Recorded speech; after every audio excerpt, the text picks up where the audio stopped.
From today, we are going to start a lecture series on multivariable calculus. Multivariable calculus में सबसे जो पहला topic है what is multivariable function.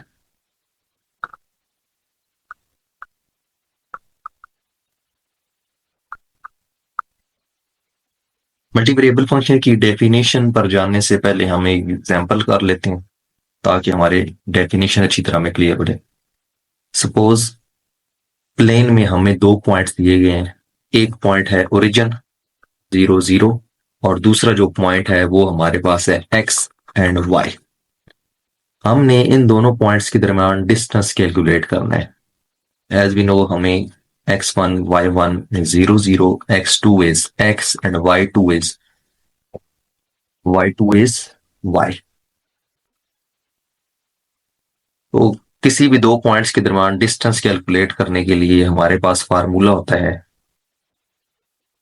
x2 minus x1 square plus y2 minus y1 square whole square root. तो इसमें ये values plug कर देते हैं। x2 इज x, x1 इज 0 square plus y2 is y, y1 is 0 square. By simplifying we will get x square plus y square।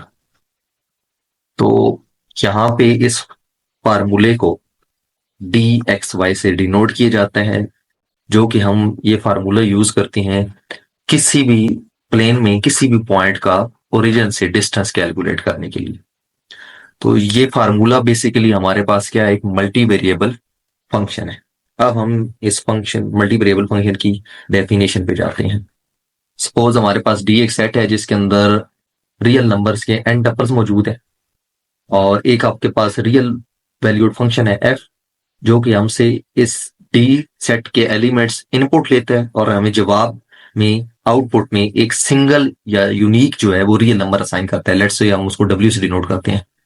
तो फिर ये जो फंक्शन एफ है ये हमारे पास मल्टी वेरिएबल फंक्शन होगा, क्योंकि ये हमसे एक से ज्यादा वैल्यूज इनपुट में ले रहा है और जवाब में हमें एक सिंगल वैल्यू आउटपुट में दे रहा है। तो ये जो एलिमेंट्स होंगे डी के, ये हमारे पास इस फंक्शन के डोमेन होंगे और जो जवाब में हमारे पास सिंगल वैल्यूज आएंगी उसको रेंज कहेंगे।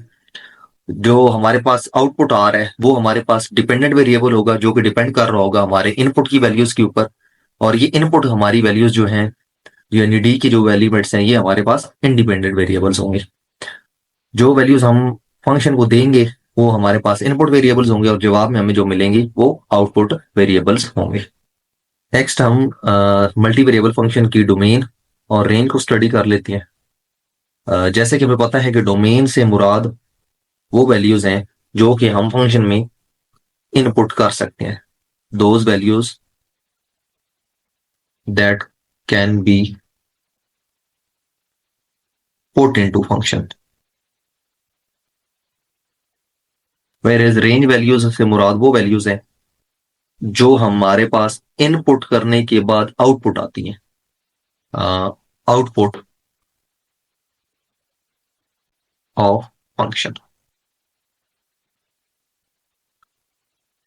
अब हम कुछ एग्जांपल डिस्कस करते हैं जिसमें हम कुछ फंक्शन लेंगे और उनकी डोमेन और रेंज को डिस्कस करेंगे।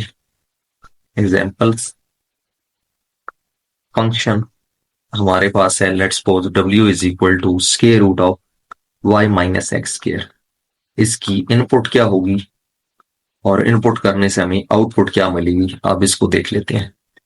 जैसे कि मेल में है कि हम इस फंक्शन में वो वैल्यूज पुट नहीं कर सकते जिनका आंसर हमारे पास स्क्वायर रूट के अंदर नेगेटिव आ जाए। यानी हमारे पास चॉइस यही है कि y माइनस एक्स स्क्वायर का आंसर या तो 0 आए या 0 से ग्रेटर आए। तो इसको सॉल्व करने से we will get y is greater than x square. तो इस एक्सप्रेशन का आंसर कभी भी जो है वो 0 से छोटा नहीं हो सकता, यानी हमारे पास इसका आंसर हमेशा पॉजिटिव आएगा या 0 आ जाएगा। तो इसलिए हमारे पास डोमेन इसकी फंक्शन की वो होगी, यानी हमारे पास वो 0 और 0 से बड़ी तमाम वैल्यूज आ जाएंगी x और y दोनों के लिए। और इसी तरह हमारे पास जो स्क्वायर रूट वाला फंक्शन है, चूंकि हम इसमें नेगेटिव वैल्यू इनपुट नहीं कर सकते तो इसलिए इसका आंसर भी कभी नेगेटिव नहीं होगा, इसलिए इस फंक्शन की जो आउटपुट है वो भी 0 से लेकर इन्फिनिटी होगी। एक दूसरी एग्जांपल डिस्कस कर लेते हैं। Let's suppose w is equal to 1/xy। चूंकि ये एक रैशनल फंक्शन है और रैशनल फंक्शन में हमें मालूम है कि हम ऐसी वैल्यू पुट नहीं कर सकते जिसमें डिनोमिनेटर 0 हो जाए, यानी हमारे पास X Y can not be equal to 0। तो ये तो होगी इसकी डोमेन। अब रेंज में हम चाहे एक्स और वाई की कोई भी वैल्यू पुट कर दें इस फंक्शन में, इसका आंसर कभी भी 0 नहीं होगा, क्योंकि नोमिनेटर जो है वो हमारे पास एक सिंगल कांस्टेंट है, 1 है, which can not be equal to 0। इसलिए इसकी जो रेंज है वो हमारे पास रियल नंबर के सेट में से 0 जो है वो आपने माइनस कर देना है। तो ये इसकी डोमेन और रेंज होगी। एक तीसरी एग्जांपल डिस्कस कर लेते हैं। w is equal to x y l n of z. और चूंकि यहाँ पे 3 वेरिएबल्स हैं तो हम इसको स्पेस में डिस्कस करेंगे। और हमें ये भी पता है कि नेचुरल लॉग के लिए हमारे पास जो इनपुट वैल्यू है वो हमेशा पॉजिटिव होती है, यानी हम नेगेटिव नंबर का नेचुरल लॉग कैलकुलेट नहीं कर सकते। इसलिए हमने z की वैल्यू जो है वो पॉजिटिव रखनी है, 0 से ग्रेटर लेनी है। इसलिए इसकी जो डोमेन है वो हमारे पास हाफ स्पेस आ जाएगी। हाफ स्पेस इसलिए कि हम z हमेशा हमारे पास ग्रेटर देन 0 होगा। इसका जो रेंज है वो हमारे पास कोई भी रियल नंबर आ सकता है, हमारे पास -∞ से इन्फिनिटी तक इसकी रेंज हो जाएगी।